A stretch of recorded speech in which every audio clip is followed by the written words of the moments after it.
데살로니가후서 2장 1절로 12절 말씀 봉독하겠습니다.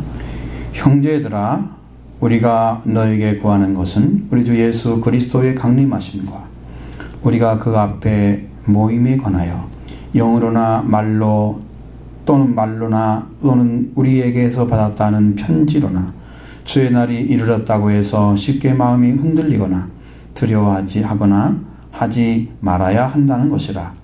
누가 어떻게 하여도 너희가 미혹되지 말라. 먼저 배교하는 일이 있고 저 불법의 사람 곧 멸망의 아들이 나타나기 전에는 그 날이 이르지 아니하리니 그는 대적하는 자라 신이라 불리는 모든 것과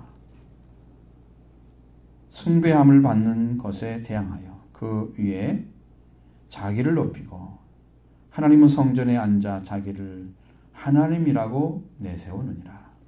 내가 너희와 함께 있을 때에 이 일을 너희에게 말한 것을 기억하지 못하느냐. 너희는 지금 그로 하여금 그때에 나타나게 하려 하여 막는 것이 있는 것을 아나니 불법의 비밀이 이미 활동하였으나 지금은 그것을 막는 자가 있어 그 중에서 옮겨질 때까지 하리라. 그때에 불법한 자가 나타나리니 주 예수께서 그 입의 기운으로 그를 죽이시고 강림하여 나타나심으로 패하시리라. 악한 자의 나타남은 사탄의 활동을 따라 모든 능력과 표적과 거짓 기적과 불의의 모든 속임으로 멸망하는 자들에게 있으리니 이는 그들이 진리의 사랑을 받지 아니하며 구원을 받지 못함이라. 이러므로 하나님이 미혹의 역사를 그들에게 보내사 거짓 것을 믿게 하심은 진리를 믿지 않고 불의를 좋아하는 모든 자들로 하여금 심판을 받게 하려 하심이라. 아멘. 성경에서 분명하게 이야기하는 주제 중에 재림에 대한 이야기. 성경은 이제 강림이란 말로 바꿔놨습니다. 파루시아란 말은 재림이라는 쓸 수도 있고 강림이라는 쓸 수 있어요. 예수님이 제자들 앞에서 가신 대로 오겠다 이렇게 약속하신 것이 있죠. 사도행전 1장 11절에. 그리고 여러분 성경 가운데 예수님의 비유 가운데 꼭 천국 비유를 할 때마다 어떤 왕이 그걸 일을 맡기고 갔다가 다시 돌아오는 그 돌아오는 일을 꼭 하잖아요. 그게 뭐냐면 재림을 얘기하는 거예요. 그러니까 그 모든 것들이 천국에 관련되어 있고 마지막 때와 관련되어 있어요. 물론 그 전에 죽은 사람들은 또 주님이 다른 처리하시지만 그 성경의 목적들은 다 거기 종말에 관련되어 있어요. 그러니까 여러분 비유를 읽을 때에 잘 보셔야 돼요. 주님이 어떻게 처리를 하시는지. 이게 오신다는 의미거든요. 수없이 많이 나와 있습니다. 주님이 그렇게 말씀하시고 계시고 심판하시기 위해서 오시는 거예요. 행한 대로 갚아주기 위해서 오시기도 하고 또는 때로는 심판하기 위해서 오시는 것입니다. 근데 그 시기나 그 때에 대해서는 정확하게 말씀하지 않으셨습니다. 마태복음 24장 20-36절에도 그러나 그날과 그때는 아무도 모르나니 하늘의 천사들도 모르고 아들도 모르고 오직 아버지만 아신다 이렇게 있습니다. 왜냐하면 최종적인 기록이 누가 하느냐, 최종적인 결정을 누가 하느냐면 하나님이 성부 하나님 하시는 거예요. 그래서 아버지만 아신다 이렇게 말씀하신 거예요. 그게 사실입니다.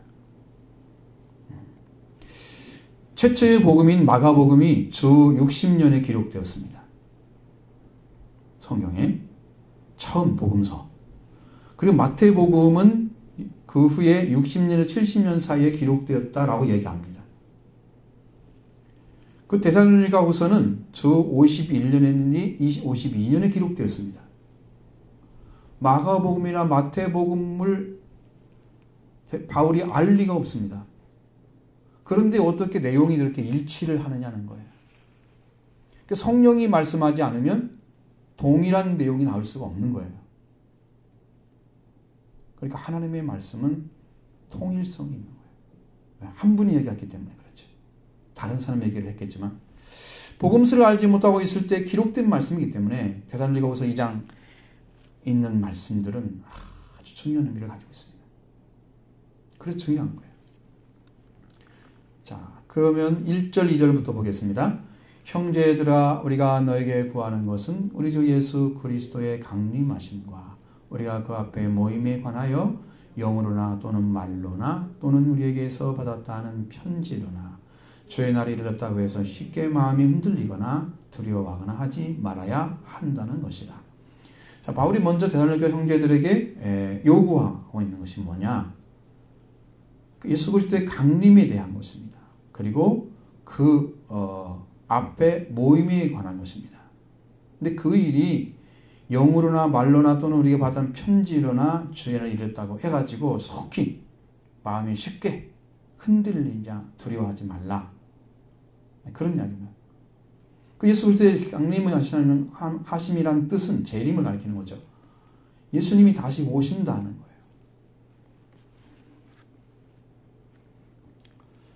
자, 그래서 예수님의 재림에 대한 학설이 성경에 많이 나와 있어요. 그 다음에 그 앞에 모임이 관해서 이 말은 예수님의 재림 때의 성도들이 그를 영접하기 위해서 그분 앞에 모이는 사건, 그것이 곧 휴거입니다. 휴거. 여러분 소위 말하는 휴거는 한자로 쓰는 거예요. 휴거란 말은 한자로 쓰는 거고. 이 모임에 가리키는 단어는 성경에 두 가지로 사용되고 있습니다. 에피시나고게스라고 합니다. 이 모임이라는 말이 두 가지인데 동사형으로 썼을 때는 그리스도께서 재림 때에 선택한 자들을 모으는 것을 가리키고 있습니다. 에피시나고게스라는 말이 그 두 번째 명사형으로 사용하면 신자들이 예배를 드리기 위해서 모이는 것을 의미합니다. 다르죠? 두 가지 내용이. 그럼 여기서는 뭐로 사용했겠습니까? 첫 번째 내용은 명사, 동사형으로 사용하는 것이죠. 그리스도의 재림 때에 선택한 자들을 모으는 것을 의미합니다. 그래서 휴거는 반드시 있다. 여러분이 데살로니가전서 4장 16절에 말씀 배웠죠? 공중으로 끌려 올려 전도한다는 것 말씀 들었습니다. 그러니까 분명히 휴거는 있는 거예요. 그런데 휴거가 언제 되느냐 하는 것에 대해서 성경을 연구한 학자들이 세 가지 정도로 견해를 만들어 놨어요. 이것은 여러분에게 아주 짧게 소개할 것이니까 비교해 보라는 거예요. 그럼 뭐가 틀린지, 그럼 성경이 말하는 완전한 말씀은 뭔지 이렇게 말씀드릴 테니까 그 부분을 여러분 잘 이해를 하실 거예요. 그것은 천년왕국 시기와 예수님의 재림이 연결되어 있습니다. 근데 그것을 전혀 관련이 없이 관계가 없이 되어진 부분도 있어요. 근데 그 사람들이 주장하는 학설이 세 가지로 나와 있습니다. 첫 번째는 후천년설입니다. 후천년설. 이건 자유주의적인 후천년설은 이렇게 되어 있습니다. 천지창조가 일어납니다. 그리고 구약시대가 되죠. 그리스도께서 인카네이션에서 신약시대가 되죠. 그리고 이어서 하나님의 나라 건설이 바로 이루어진다. 이걸로 끝이에요. 아무것도 없죠. 재림도 없고 아무것도 없잖아요. 백보자 심판도 없고 아주 거짓입니다. 이제 후천연설 가운데 자유주의적이 아니라 보수주의적 후천연설이 있습니다. 그러니까 견해가 많기 때문에 그거를 이제 세 가지로 나눴지만 그 안에 또 몇 가지 들어있어요. 한 두 가지, 세 가지씩. 자, 보수주의적 후천연설은 천지창조가 일어나고 구약시대가 오고 그리스도의 성육신이 돼서 신약시대가 열리죠. 천년왕국이 온 다음에 그리스도가 재림한다 라고 얘기했습니다. 그리고 그 후에 죽은 자들이 부활해서 백보자 심판을 받고 성도는 영원한 하나님 나라에 들어가고 불신자들은 영원한 지옥에 들어간다. 여기는 뭐가 틀렸냐? 여러분, 천년왕국이 오기 전에 예수 그리스도가 재림하는데 그것이 없습니다. 그 뒤로 갔어요. 천년왕국 끝난 다음에 재림한다는 거예요. 그 다음에 7년 대환란이 없습니다. 성경 그걸 이야기하고 있는데 내용이 없어요. 그러면 이제 전천년설입니다. 후천년설 다음에 전천년설. 여러분 앞에 있는 내용은 똑같아요. 자, 구약 천지창조, 구약시대, 그리스도 성육신에서 신약시대 똑같죠? 공통된 것입니다. 그 다음에 대환란, 7년 대환란이 옵니다. 그리고 그리스도가 재림하십니다. 그 천년왕국이 이루어지고 부활한 자들이 백보자 심판으로 영원한 천국과 지옥으로 들어간다 하는 건데 여기는 휴거가 없습니다. 천년왕국이 어떻게 들어가는지에 대한 설명이 없어요. 이게 가장 가까워요. 이것이 가장 가깝습니다. 성경에. 그 다음에 전천연설 가운데 세대주의적 전천연설이 있습니다. 역사적 전천연설이 가깝고요. 세대주의적 전천연설은 천지창조, 구약시대, 그리스도의 성육신이라는 신약시대가 끝나면 성도의 휴가 이루어집니다. 그렇게 해서 그리스도께서 재림하시는데 공중 혼인잔치가 이루어집니다. 그리고 7년 대환란이 시작되고 혼인잔치에 들어가서 휴가 같은 성도들이 지상에 재림해서 천년왕국이 이루어진다. 그리고 백보자 심판 후에 부활된 사람들이 천국과 지옥으로 나눠지는 거. 이렇게 되어 있습니다. 이 설이 아주 근접한 내용이 가지고 있지만 틀린 점은 7년 환란을 통과하지 않고 공중 혼인잔치에 올라간다는 거예요. 성경은 그렇게 안 되어 있습니다. 분명히 최소한 7년 환란이 있으면 3년 반. 3년 반은 고난을 통과해야 됩니다. 성경을 보면. 7년을 통과하는 사람도 있어요. 근데 그것이 잘못된 거예요. 아주 근접한 부분이 여기에요. 세대주의적 전천연설이 우리가 말하는 성경에 가장 근접한 거다. 아까는 좀 근접한 것이 역사적이죠. 세 번째는 무천연설입니다. 이것은 아주 웃깁니다.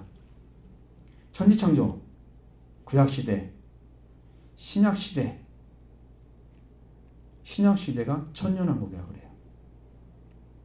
그리스도의 통치가 이루어지는 시기예요. 지금이. 교회의 통치가 이루어진다고 생각하는 거예요. 그래서 신약시대가 곧 천년왕국이다. 이렇게 해가지고 천년왕국이 따로 없어. 그래서 무천년설이라 이렇게 얘기하는 거예요. 여러분 이해가 되시죠? 100% 이해는 못합니다. 그 다음에 그리고 7년 환란이 오고 아마겟돈 전쟁 때에 곡과 마곡의 전쟁을 생각합니다. 아마겟돈 전쟁을 곡과 마곡의 전쟁. 그럼 두 가지가 다른 전쟁이에요. 7년 환란 끝에 이루어지는 전쟁이 아마겟돈이고 천년왕국 끝에 이루어지는 전쟁이 곡과 마곡의 전쟁이에요. 근데 똑같이 보는 거예요. 무슨 말이 되지 않는 얘기죠. 성경에 차례대로 안 써 있는데 그게 어떻게 그렇게 생각을 하는지. 그리고 이제 백보자 심판 부활해서 그렇게 재림하시고 곡과 마곡 전쟁이 끝나면 그때 그래서 재림하시고 부활해서 백보자 심판으로 들어가서 천국과 지옥으로 들어간다. 이렇게 돼 있어요.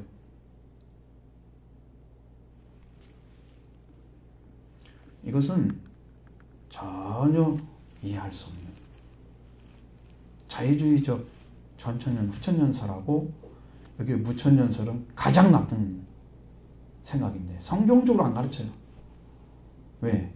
그것을 그렇게 열은 사람이 없어요. 구약성경, 신약성경 중에서 많이 다 깨닫고 하지만 계시록은 못 열어요. 요한계시록. 그래서 이런 문제가 생겨요. 그래서 최악인 성경적이 아닌 천년설이 자유주의적인 후천년설과 무천년설이다. 그러면 성경이 말하는 예수님의 재림은 어떻게 되느냐? 천지창조는 똑같습니다. 구약시대. 그리고 그리스도께서 성육신 하시고 신약시대가 됩니다. 그리고 마지막 재난이 있는 것이 이거 징조가 나타나요.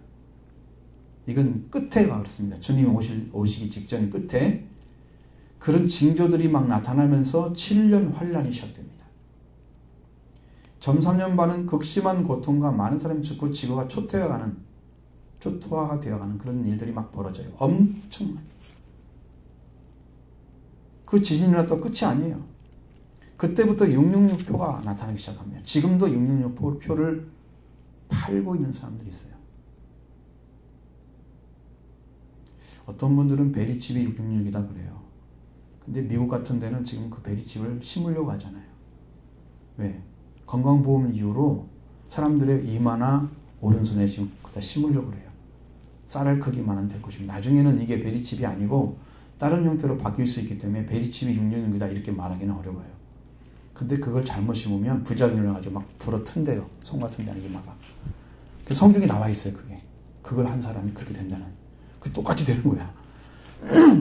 666표 사람들이 막 먹고 있어요. 지금도 그런 일이 벌였으면 나중에는 666표가 없으면은 판매가 안 돼요. 거래가 안 되는 거야. 그러니까 살 수가 없어. 이 사람들은. 자족해야 돼. 스스로. 작업자족해야 돼. 그것이 돼요. 사람들이 먹고 살 수 있는 방법을 다 통제합니다. 그리고 전삼년반에 두 증인이 나타나요. 두 선지자 감람남 13만 4천이라. 세계 곳곳에서 일어났습니다. 그리고 그리스도를 맞이할 신부들을 일으켜서 준비를 시키는 거예요. 그리스도를 맞이할 게 큰 부흥의 역사가 한 번 일어날 것입니다. 마지막 때. 그것이 없이는 아무도 주를 보지 못해요. 왜? 지금처럼 믿어가지고 안 돼요. 지금 주님이 오시지 못하는 이유는 신랑이 준비가 됐는데 신부가 준비가 안 된 거예요. 성도들이.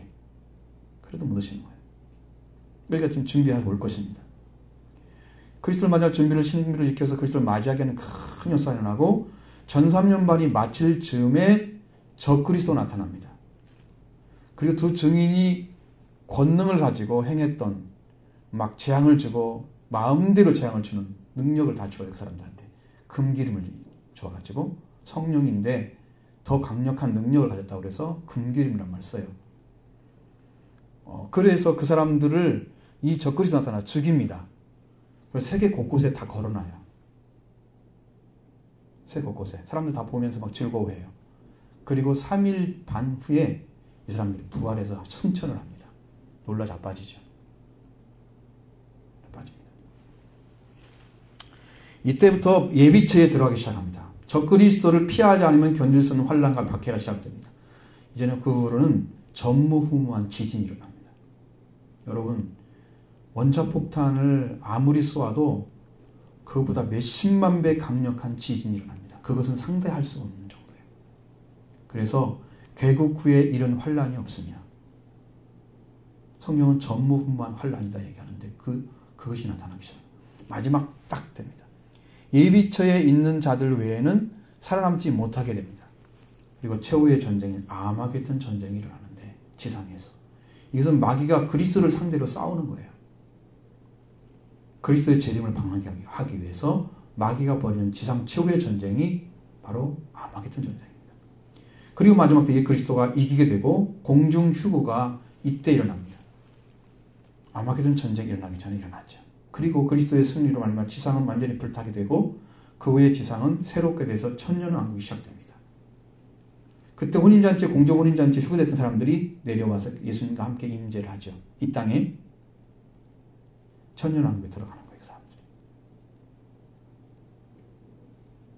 그리고 그때 살아남은 사람들은 첫째 볼에 참여한 자들, 그러니까 아까 말씀드린 그 공중 혼인잔치에 들어간 사람들, 그리고 순교한 사람들, 예수님 믿고 죽었는데 그냥 죽은 게 아니고 순교한 사람들이 첫째 부활에 들어가는 거예요. 그러면 14만 4천은 같이 와요. 왜? 살아났자 올라갔잖아요. 천국에. 같이 와서 천년왕국에 와서 왕노릇 해요. 이 사람들이. 이렇게 됩니다. 그리고 그리스도와 함께 왕노릇하게 되고 천년왕국이 이루어지고 천년왕국이 끝나면 곡과 마국의 전쟁이 있습니다. 마지막 때, 마지막 끝에. 그런 다음에 순교하지 않고 살고 살다가 죽었던 그리스도인들이 마지막 때 부활돼요. 곡과 마국의 전쟁이 끝난 다음에 그때 부활돼요. 순교하지 않은 사람들. 예수를 믿고 죽긴 죽었는데 순교하지 않은 사람들이 그때 부활돼요. 그때 불신자도 부활돼요. 그래가지고 백보자 심판에 들어갑니다. 백보자 심판에서 영원히 이제 결정이 되는 거예요. 성도로서 믿고 죽은 사람들은 천국에 들어가고 영원한 천국에 의해서. 그 다음에 불신으로 끝난 사람들은 영원한 지옥에 끝나서 들어가서 이것이 이제 영원히 이어지는 거예요. 다시는 일이 없어. 다른 일. 성경으로 말하면 그렇게 돼 있어요. 여러분이 이런 말씀 들으면 의문이 많이 되죠. 이해도 안 되고. 그러나 우리가 다 이해될 수 있는 거 아니에요. 이것은 아직 안 이루어진 일들이 많기 때문에 성경에 나온 일을 말씀을 드리는 거예요. 그것은 여러분이 계시록 공부하게 되면 정확하게 말씀드려요. 그런데도 그리스도가 오기 전에 우리는요. 자, 그리스도 오기 전에 징조가 없으면 안 돼요. 왜냐하면 징조는 사인이잖아요. 자, 이런 일이 일어날 테니까 일어나는 거야, 시작 전이야 하고 징조, 전조 형상을 보여주는 거예요. 이런 일이 있어야만 주님이 오셔 그걸 보여주는 거예요. 그것이 없이는 주님은 오시지 않는다는 거예요. 그러면 누구의 말을 들어서 따르도 안 됩니다. 우리가 최근에서 우리나라에서 이루어진 사건 중에 재림 사건 중에 예언운동을 펼쳤던 1992년 10월 24일 누구예요? 이장님 사건. 다미선교회 아시죠? 그들은 영으로 생각했습니다. 누가 환상을 보고 누가 자꾸 막 주고 그러니까 영으로 생각한 거예요. 여기 지금 영으로나 나오지요. 말로나 우리가 보는 편지로나 나오지요. 어떻게 된다고요? 주의 날이 이르렀다고 해서 쉽게 누구 말을 듣고 뭐 두려워하고 떠들고 혼란을 가지고 하면 안 된다.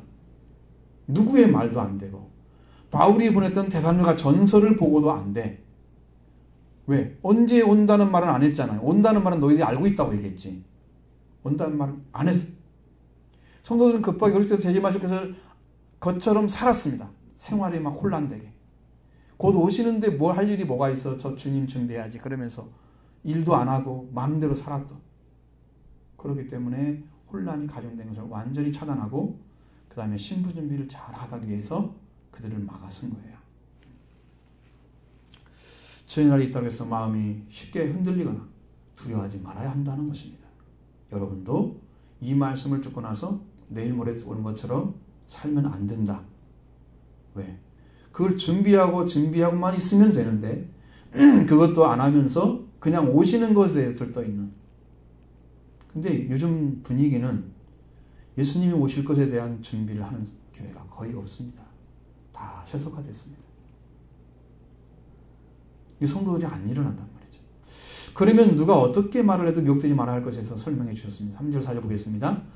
누가 어떻게 하여도 너희가 미혹되지 말라. 먼저 배교하는 일이 곧 저 불법의 사람 곧 멸망의 아들이 나타나기 전에는 그날이 이르르지 아니하리니 그는 대적하는 자라 신이라고 불리는 모든 것과 숭배함을 받는 것에 대항하여 그 위에 자기를 높이고 하나님이 성전에 앉아 자기를 하나님이라 내세우느니라.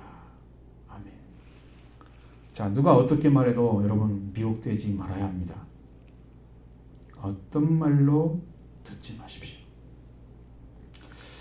그리스도의 재림 시에는 배교하는 일이 있다는 거예요. 배교. 이 배교는 믿던 종교를 버리거나 개종하는 것을 말하는 거예요. 지금 기독교를 버리는 사람이 많습니다. 배교하는 거예요. 다른 종교를 가는 사람도 있습니다. 이게 진짜가 아닌 줄 알고. 왜 그런지 아세요? 그리스도를 모르기 때문이죠. 만난 적이 없으니까 몰라요. 믿는 것은 해봤을 것입니다. 믿는 게 끝이 아니고 믿고 나서 알아야 돼요. 아는 게 끝입니다.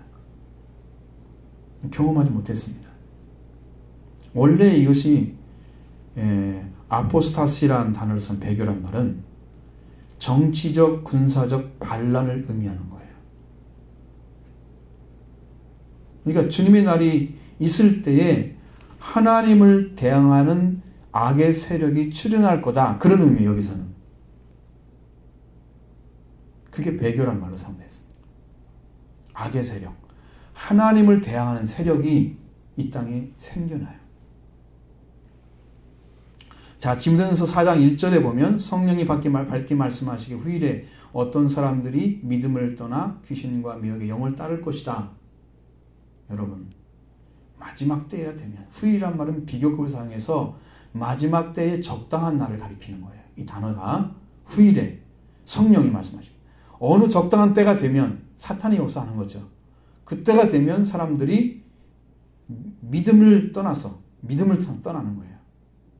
그리스도를 믿음을 떠나. 그래서 귀신과 미혹의 영을 따라가. 여러분, 이건 영적 싸움이에요. 영적인 싸움이에요. 귀신과 미혹의 영도 그들 가운데 인도하기 때문에 따라가는 거예요. 이게 진짜라고 믿기 때문에 가는 거 아니겠어요? 이단들도 그렇잖아요. 최소한 그런 확신이 안 생기거나 그런 열정이거나 뭔 소망이 없으면 거기 가겠어요? 이게 아닌가는 걸 자기가 모른다는 생각으로 그러진 않을 것입니다. 디모데 3장 3절 4절에 보면 때가 이르리니 사람들이 바른 교훈을 받지 아니하고 이제는 말씀 잘 안 듣습니다. 귀가 가려워져서 자기의 사욕을 따를 스승을 많이 두고 있습니다. 그래서 자기의 욕심을 채워주는 그러한 말씀을 전하면 그건 따라가요. 자기 사욕이잖아. 개인적인 욕심을 채워줄 수 있는 그런 진리, 그런 말이 있다면 따라가요. 그게. 그런 스승을 많이 둔대요. 그리고 귀가 진리에서 돌이켜서 허탄한 이야기를 따라갈 것입니다. 그게 믿을 수가 없는 이야기인데 그걸 따라가는 거예요. 자, 여러분들이 심령에서 하나님을 믿는 믿음이 떠나간다 하는 것은 단순한 변심이 아니고 영적인 유혹에 넘어가는 거예요. 그래서 멸망을 당하는 거예요. 여러분, 마음이 변했으면요, 말을 하면 화를 풀어주거나 뭔가 말을 하면 돌이킬 수가 있어요. 근데 영적인 것에 박혀 있으면 그 영이 떠나기 전에는 돌아오지 않아요. 그래서 이 사람이 무서운 거예요. 그 영이 붙잡기 때문에 안 나올 수가 없어. 스스로 그 영이 떠나야 돼.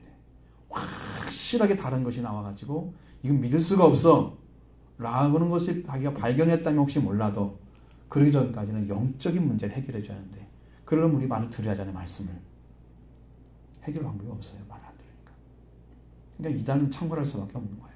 왜? 악한 영이 더 역사를 할 테니까. 이렇게 배교한 일이 일어날 것인데 그 주체가 저 불법의 사람, 그 멸망의 아들이라고 말씀하고 있습니다. 불법의 사람이란 곧 멸망의 아들이다. 이들은 역사 속에서 사탄의 일을 행하는 자들이 이었기 때문에 수없이 많이 있었습니다. 근데 요한일서 2장 18절에 보면은 아이들아 지금은 마지막 때라 적그리스도께서 오리라는 말을 너희가 들었거니 들은 것과 같이 지금도 적그리스도가 일어났나니 그러므로 우리가 마지막 때인 줄 아노라. 요한일서는 주 1세기 말에 써졌습니다. 그러니까 이게 1세기도 되기 전에 예수님 돌아가신 후에 60년도 채 안 돼서 70년 채 안 돼서 그 사이에 벌어진 적그리스도가 나타났습니다. 적그리스도는 안티크리스토라고 그래요. 안티크리스토스. 이 적그리스도라는 말을 사용하게 되면요, 여러분, 그리스도와 그 교회에 대적하는 존재입니다. 성경에서는 거짓 그리스도란 말을 사용하고 있고요, 혹은 거짓 선지자란 말을 사용하고 있습니다. 벨리알이라는 말을 쓰죠. 오늘 본문에 나온 불법의 사람, 멸망의 아들. 그래서 요한계시록에는 로마 제국이 교회를 받게 하는 사단의 상징으로 묘사되고 있습니다. 상징일 뿐이에요. 지금은 로마가 있나요? 그렇지 않잖아요. 이제 모르죠. 로마에 있는 그 관계가 됐을지 그 세력과. 자, 요한의 서신에 의해서 하면 적그리스도는 누구냐 그러면 예수께서 그리스도임을 부인하는 자입니다. 그 다음에 아버지와 아들을 부인하는 자예요. 두 가지입니다. 잘 보셔야 돼요, 여러분도. 영적인 부분을 파악하지 못하면 아주 심각한 문제가 생깁니다. 그들은 예수께서 육체 안에 오신 것을 고백하지 아니하는 영입니다. 예수님이 우리 심령 안에 지금 찾아오셔서 주님으로 계시거든요. 근데 그것을 고백하지 않아요. 고백하지 못하는 이유는 뭐겠어요? 그분이 안 계시기 때문이죠. 안 계시기 때문에. 안 받아들입니다. 여기에서 말하는 적그리스도는 후 3년 반에 출현할 존재로서 자기를 그리스도와 신이라 하는 하나님을 주장하는 그런 존재에 말하는 게 아니에요. 그 사람들 말하는 게 아니에요. 지금 그 전에 지금 사탄이 역사하는 그리스도 관계, 하나님 관계를 깨트리고 막 아주 심하게 박해했던 그런 자들이에요. 그런 자들이 적그리스도 역할을 해요. 사탄이 힘을 줘가지고 권력을 실어서 그 힘을 가지고 교회를 박해하고 적그리스도의 역사예요. 그들이. 그래서 자신을 신이라 하나님이라 주장하는 그런 존재, 불법의 사람, 멸망의 아들이 나타납니다. 하나님 말씀을 안 지키고 그리고 멸망의 아들, 멸망되기로 예정한 자, 이 사람이 이 존재가 성전에서 나타나가지고 자기가 하나님이다 이렇게 할 것입니다. 이때가 오기 전에는 끝이 아니다. 주님이 임하지 않는다. 그 얘기예요. 그는 또한 대적자입니다. 대적하는 자는 배반자를 의미합니다. 하나님에 대한 믿음과 신의를 지키지 않는 자리로 돌아서 버린 사람. 배반자.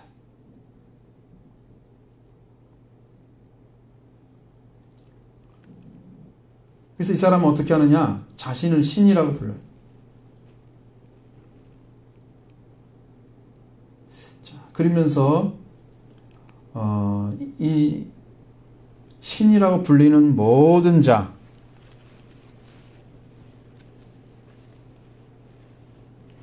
신이라는 불리는 모든 것, 그냥 그런 존재들, 그리고 숭배받는 자들, 그 위에 자기를 높여서 하나님 성전에 앉아서 그 사람이 자기를 하나님이라 이렇게 내세우는, 그렇게까지 가야지 그게 주님의 오실 때가 예비된 거예요. 여러분, 이것이 잘 이해가 안 돼요. 이 부분이.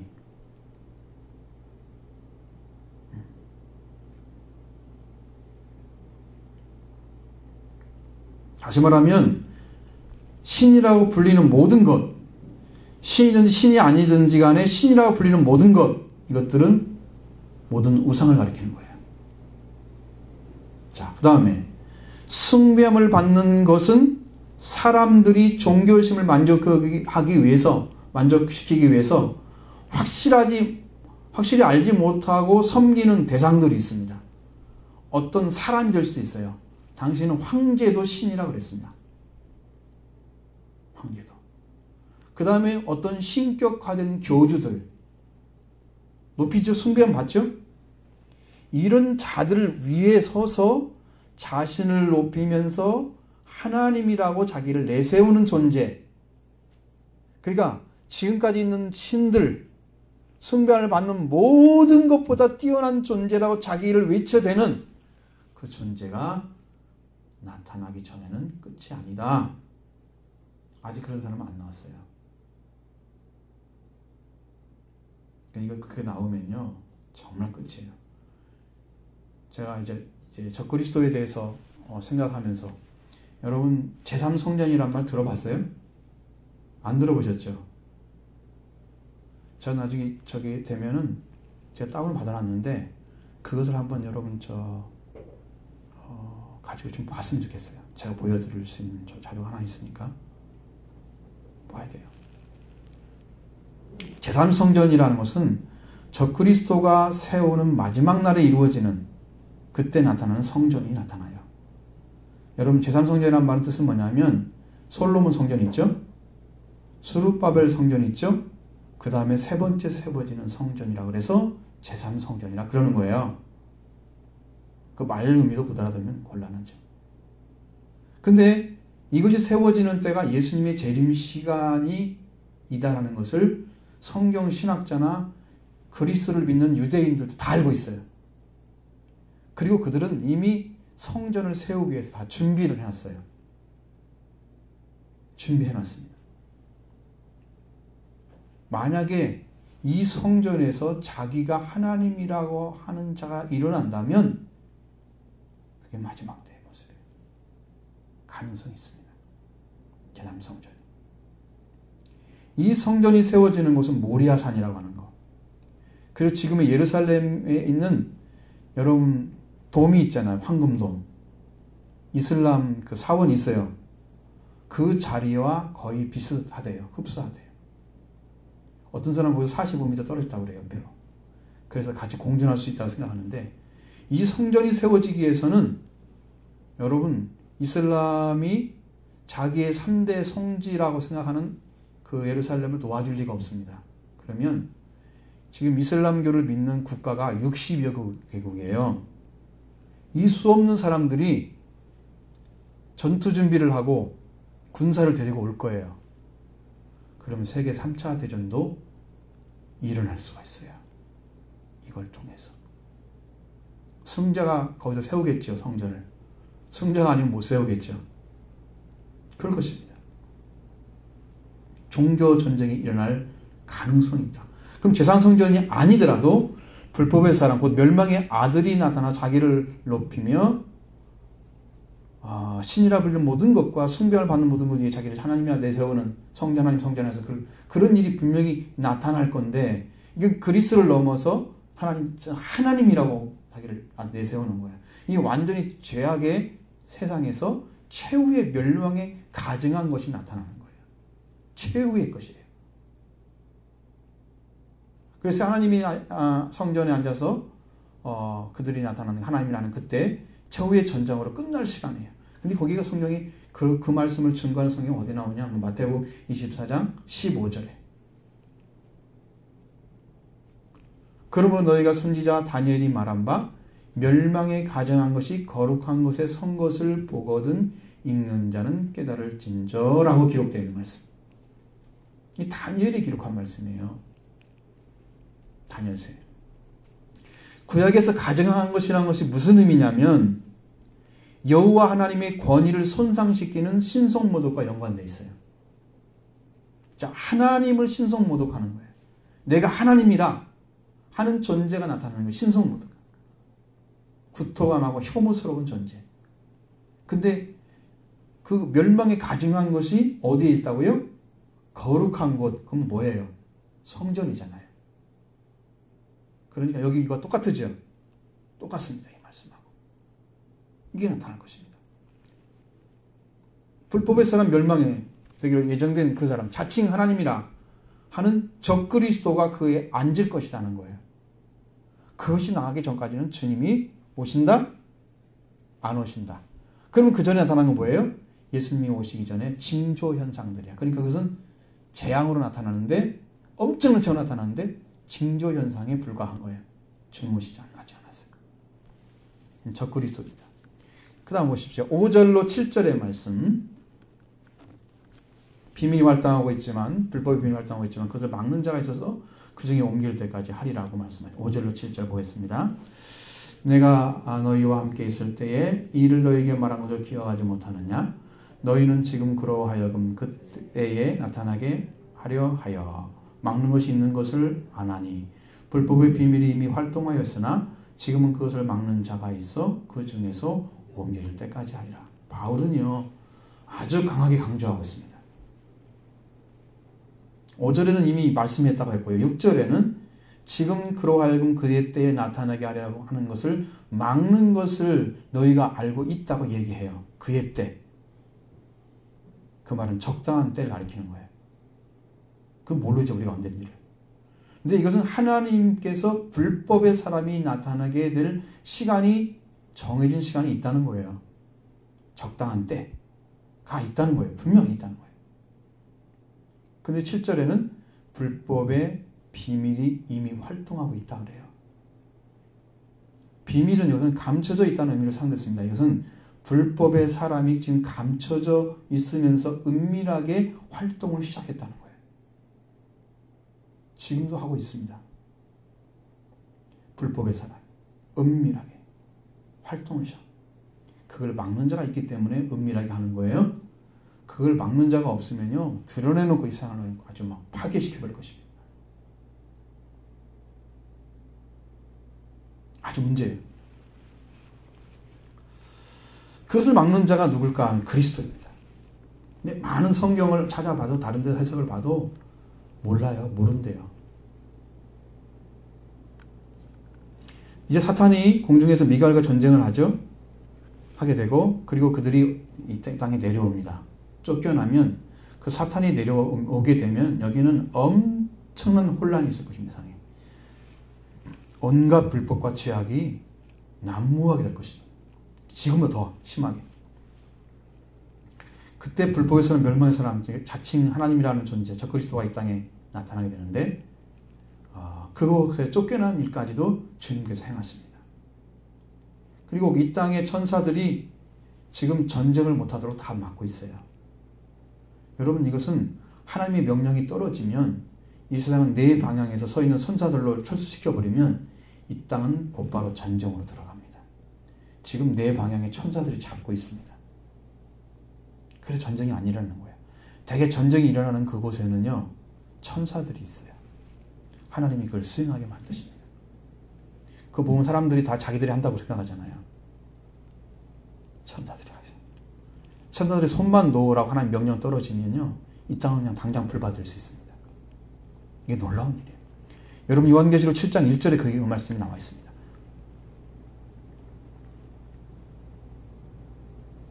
이 일 후에 내가 내 천사가 땅 네 모퉁이에 선 것을 보니 땅의 사방의 바람을 붙잡아 바람으로 하여금 땅이나 바다에나 각종 나무에 불지 못하게 하더라.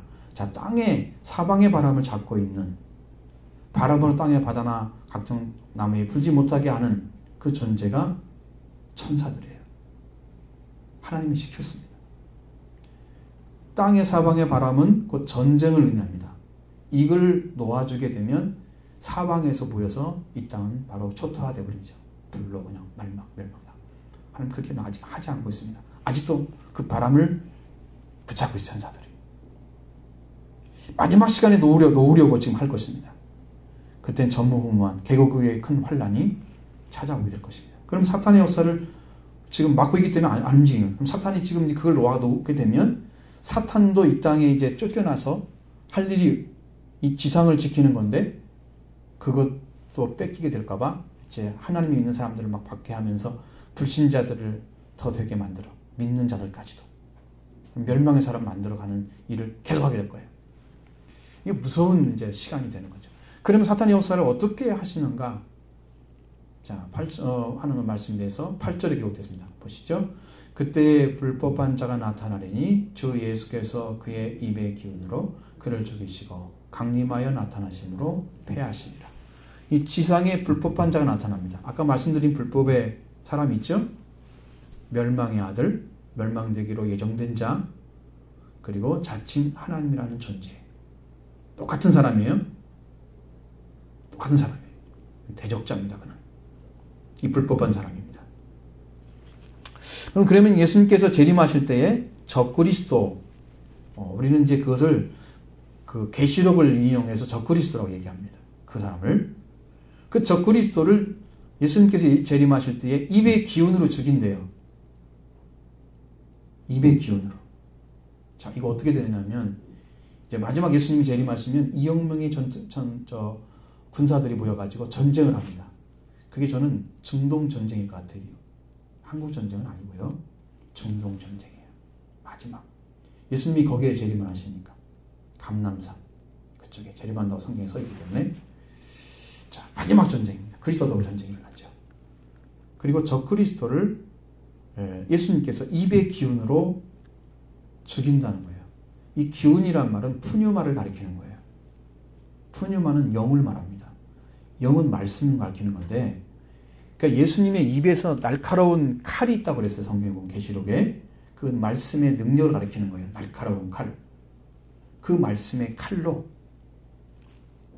이 불법한 자를 치는 거예요. 입의 기운이라고 그랬는데 입에 있는 말씀의 칼로 치는 거예요. 그냥 그걸로 끝이에요. 죽는 거예요. 불법한 자가 나타나고 저 예수님의 입에서 나오는 말씀으로 불법한 사람인 적그리스도를 죽입니다. 그리고 최후에는 마귀의 권세를 무장해제시킵니다. 아무것도 못하죠? 그리고 나서 재림하셔서 나타나실 때 적그리스도는 완전히 파괴됩니다. 그리고 사탄의 활동은 어떤 사람에게 행하느냐? 그들은 절대 구원을 받지 못할 자에게 행합니다. 보시죠. 9절로 10절. 악한 자의 나타남은 사탄의 활동을 따라 모든 능력과 표적과 거짓 기적과 불의의 모든 속임으로 멸망하는 자들에게 있으리니 이는 그들이 진리의 사랑을 받지 아니하여 구원함을 받지 못함이라. 여러분, 이거 잘 보셔야 돼요. 누가 멸망의 자리로 들어가는 그 자리에 서 있느냐? 멸망하는 자들에게 그 일이 벌어져요. 악한 자의 나타남은 사탄의 활동과 직접 관련이 있다 그랬어요. 이 불법에서란 멸망의 아들, 자칭 하나님이라 해서는 적그리스도가 행하는 모든 능력과 표적과 거짓 기적과 불의의 속임으로 멸망하는 자들에게 그게 있을 거다. 그 누구 활동이라고요? 사탄의 활동. 그럼 사탄의 활동이에요. 사탄의 권능. 활동이란 말이 권능이라고 써있더라고요. 엑소시아. 자, 그 사탄의 권능을 가지고 사탄이 가진 모든 능력을 다 동원해서 불법의 사람이 그걸 행할 것입니다. 그걸 가지고. 근데 어떤 사람에게 그게 먹혀 들어가느냐? 이건 먹히는 의미예요. 이 의미는 그 권능을 가지고 악한 자가 사탄의 권능을 가지고 모든 능력과 표적과 거짓 기적과 불의의 속임을 가지고 멸망한 자들에게 그런 일이 있을 거다. 대상이 누구라고요? 멸망하는 자들이에요. 그러면 하나님을 믿고 예수 그리스도 안에서 하나님의 아들로 들어온 자들은 여기에 들어가지 않습니다. 왜? 이는 그들이 진리의 사랑을 받지 아니하여 구원함을 받지 못함이라 이렇게 되어 있어요. 진리의 사랑을 하나님께서 말씀을 주셔서 오늘 내가 아버지고 너희는 자녀다. 예수님을 통해서 아버지와 자녀 관계 회복할 수가 없는 인간을 죄를 사하고 하나님 자녀를 부활시켜서 그리고 하나님의 자녀로 우리를 들어가도록 예수님이 십자가 부활 중에 완전시켜놨잖아요. 그게 진리인데 그걸 믿는 것이 진리가 알아져서 여러분이 믿어지면 여러분이 자유가 올 것입니다. 그 사랑을 받아들이지 않은 사람이 받지를 않았어요. 예수 그리스도를 믿는다고 해도 예수님의 사랑을 모르고 예수님의 구원을 모르고 그 은혜를 모르는 사람들. 그래서 구원을 받지 못하는 자들, 그 멸망하는 자들에게 이 사탄의 역사가 나타난단 말이에요. 그 사람들은 다 속아 넘어갈 것입니다. 얼마나 무서운지 아시겠죠? 하나님의 아들들은요, 순교를 하면 했지만 안 넘어가요. 물론 흔들릴 수 있습니다. 믿음이 약한 자들. 그렇지 않습니다. 적그리스도 나타나는 모든 능력은 사탄의 권능을 통해서 행해집니다. 멸망한 자들에게 그들이 행해져서 그게 그들을 죽이는 사탄의 권능. 사람들은 뭘 보고 많이 따라가나요? 교회에서도 능력이 나타나고 표적이 나타나고 막 기적이 일어나면 찾아가요. 이제 뭐가 있는지를 알고. 근데 진리의 사랑을 받지 못한 자들은 이게 사탄이 주는 건지 하나님 하는 건지를 구분하지 못해요. 그러니까 그것만 쫓아가다가 하나님이 우리를 구원해서는 진리의 사랑을 받지 못해서 구원을 받지 못한 상태에 그냥 있게 되면 멸망을 받는 거예요. 그게 멸망의 아들들이에요. 길이 없어요, 그 사람에게. 그래서 지금 예수 그리스도를 외치고 여러분 그리스도가 여러분을 위해서 죽으셨습니다. 여러분에서 부활하셨습니다. 여러분 그리스도를 영접하십시오. 여러분의 십자가 부활이 이루어지면 여러분 구원을 받습니다. 여러분 매번 말씀드리잖아요. 근데 이 사랑을 받아들여서 듣지 않으면 구원을 받지 못해. 그러면 이렇게 표적 따라가. 다른 사람이 뭔 일이 벌어졌다 그러면 거기 가. 진리가 있다 안 찾아와. 이런 상태 되는 거예요. 지금도 구원 못하면 방법이 없어요. 이렇게 말씀해 주는데 이해 못하면. 이 말씀을 분명히 보여주는 게 뭐냐면은 마태복음 24장 15절로 24절의 말씀이 기록됐습니다. 제가 그걸 다 읽을 수가 없어서 아주 짧게 요약을 해봤습니다. 그날에 그때에 일어나는 일이에요. 네, 말씀드렸어요. 거짓 그리스도들과 거짓 선지자들이 일어나서 큰 표적과 기사를 보여서 할 수만 있으면 택하신 자들도 미혹하게 하리라고 말씀하고 있어요. 택하신 자들까지도 거짓 그리스도들, 거짓 선지자들이 큰 표적과 기사를 보여서 할 수만 있으면 택하신 자들도 미혹하게 하리라. 지금 그때의 마지막 때에 나타나는 거예요. 사탄의 권능으로 모든 능력과 표적과 거짓 기적과 불의의 속임으로 멸망한 자들에게 임하는 것과 뭐가 달라 이 말이에요.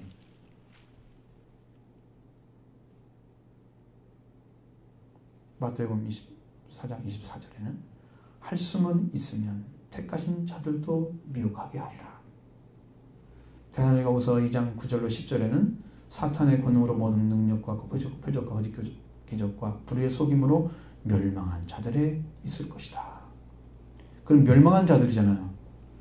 마태복음에서는 24장 24절에는 뭐예요? 택하신 자들까지도 한다는 거예요. 그렇게. 얼마나 강하게 나오는지 알죠? 사탄의 역사입니다. 거짓 그리스도, 적 그리스도입니다.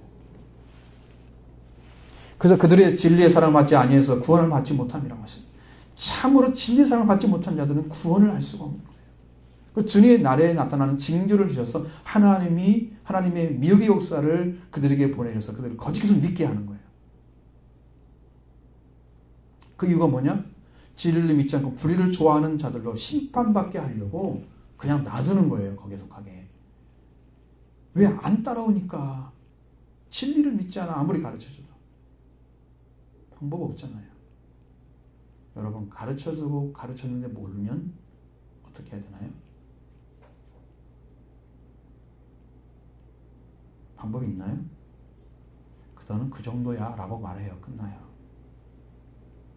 말 안 들으면 그것이 끝이에요. 말씀에 순종하기 바랍니다. 자, 11절 12절 보겠습니다.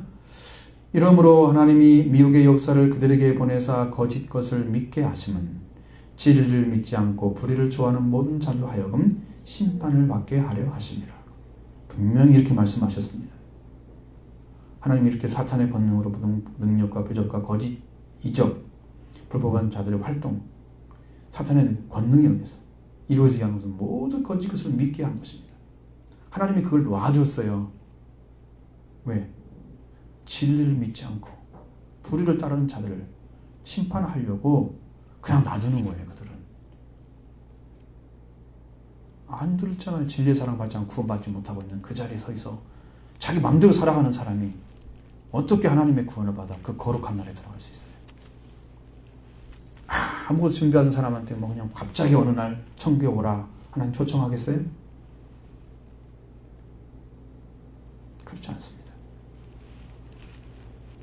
하나님의 미혹의 역사를 그들에게 보내셔서 거짓 것을 믿게 하시고 미혹의 역사를 보냅니다. 사탄을 통해서 인정해버리는 거예요. 그냥. 그러면 그는 진리를 믿지 않고 불의를 좋아하는 모든 자로 그들이 심판을 받게 하려고 하는 거예요.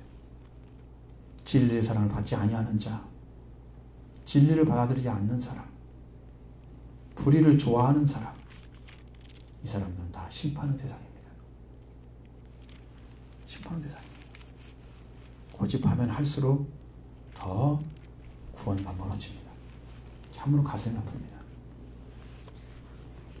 자기가 출가하는 줄 모르고 자기 고집 부리고 있다면 네 고집으로 네가 망한다. 성경 말씀이 기억나는 로마서에 네 고집으로 네가 망하는 거예요. 하나님이 망한 게 한 게 아니야. 안 가르쳤다면은 하나님 책임이 있어요. 말했는데 안 들었어. 본인이 책임져야 돼. 왜? 선택의 권한을 줬잖아요. 말씀을 줘가지고.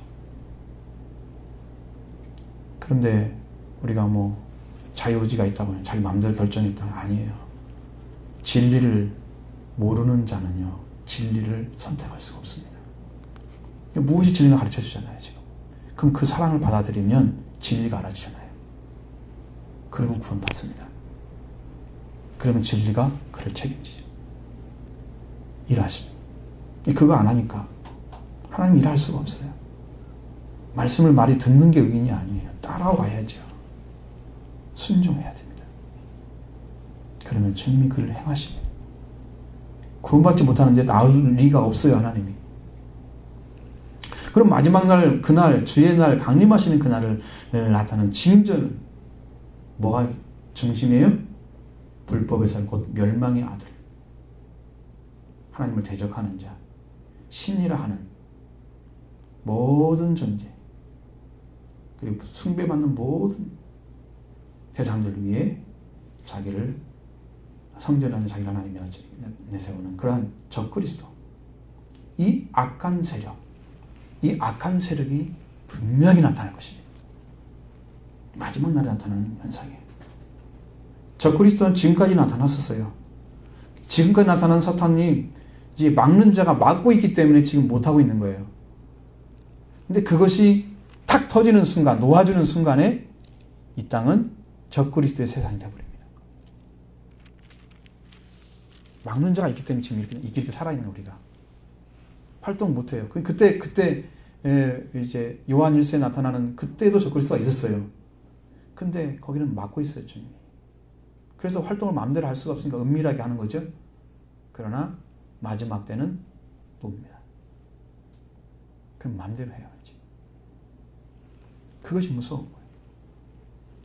그때 나타났던 적그리스도와 비교할 수 없을 만큼 큰 능력과 표적, 사탄의 모든 권능을 가지고 와서 거짓 기적, 그 불의 속임을 통해서 멸망하는 자들에게 그를 행하죠. 택하신 자라도 미혹할 것이라고 마태복음 24장에서 이 4절에 말씀하셨습니다. 여러분, 우리가 저분이 그리스도인가, 저분이 하나님인가?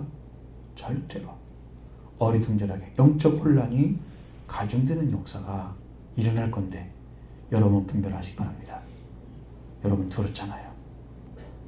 분명히 가르쳐줬잖아요. 따라가면 안 됩니다.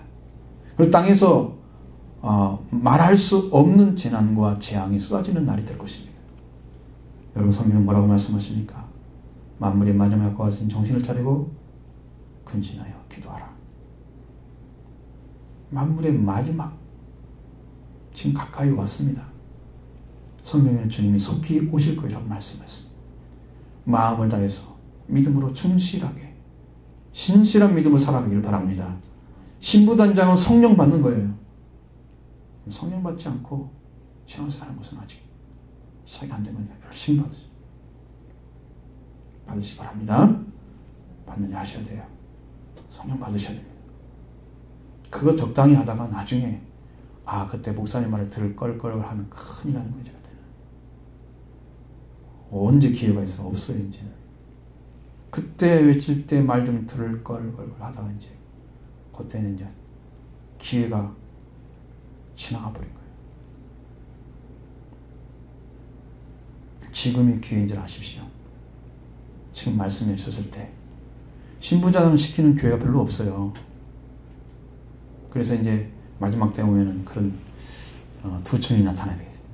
그럴 수밖에 없어요. 주님의 말씀으로 무장하고, 그러니까 두 증이 나타나는 교회는 굉장히 힘들다고 그래요. 고통스럽답니다. 그 교회에. 왜? 큰 사람이 나타나기 때문에 성도들이 힘들대요, 많이. 이제 저는 모르겠지만 주님이 말을 그런 사역을 시킨다고 하면 저는 기꺼이 동참할 것입니다. 좀 뭐 확인된 건 아니니까 언뜻 그런 말은 듣긴 했지만, 자, 주님의 말씀으로 무장하고 기도하고 또 말씀으로 무장하고 기도로 무장하고 철저하게 말씀에 서서 우리 주님 십자가 부활, 주의 십자가 부활을 은혜를 지켜가며 영원한 생명의 가치를 깨닫고 여러분 믿음으로 힘차게 일어서서 승리하는 삶을 살기 바랍니다.